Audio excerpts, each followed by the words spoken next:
Hey, 5th and 6th grade leaders, we are kicking off October with the big idea of contentment. Contentment is deciding to be okay with what you have. Our key question for this week for our 5th and 6th graders is going to be what to do when things don't go your way. By now, preteens really understand that things do not always go their way, and however, we want them to realize that God will always be there for them and that contentment is super important. We're going to be diving in this week to Philippians chapter 4, verses 11 through 13, where we see that Paul is writing a letter to the church at Philippi to help them understand what it means to follow Jesus.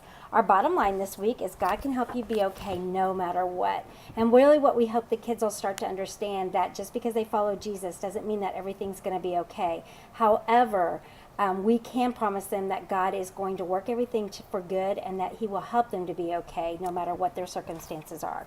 So as your kiddos arrive, the opening activity is just called Get in the Game. So they're going to get paper and pens, and what you're going to do is hand them out to the kids, and you're going to ask them to write down a number between 1 and 10 based on how easy or hard it is for them to be okay with certain situations that you describe. So then there's some certain situations that you describe. Also, just be really sensitive to this and make sure your kids are really sensitive to this, especially if we have visitors or if you don't know what home life is, and be sensitive to money may be a big deal to some kids and not to others. So just help the kids not respond out loud, but just to stick to writing their numbers on a paper, and then you guys are going to go through those and share.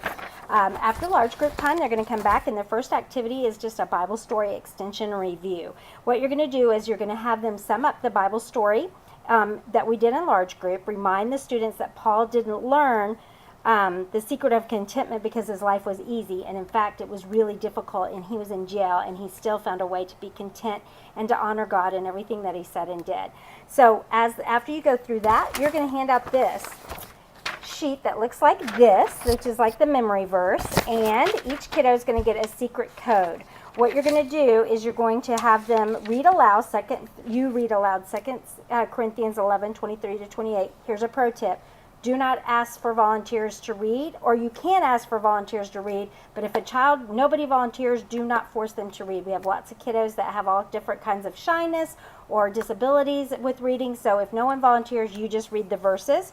Then what they're going to do is discover more of what Paul's life was like and help them decode the verses with their decode paper. Does that make sense? All right, and I'll have these in your folder ready for the kids. Then you're going to have some review questions specifically pertaining to Paul's life and Paul's story.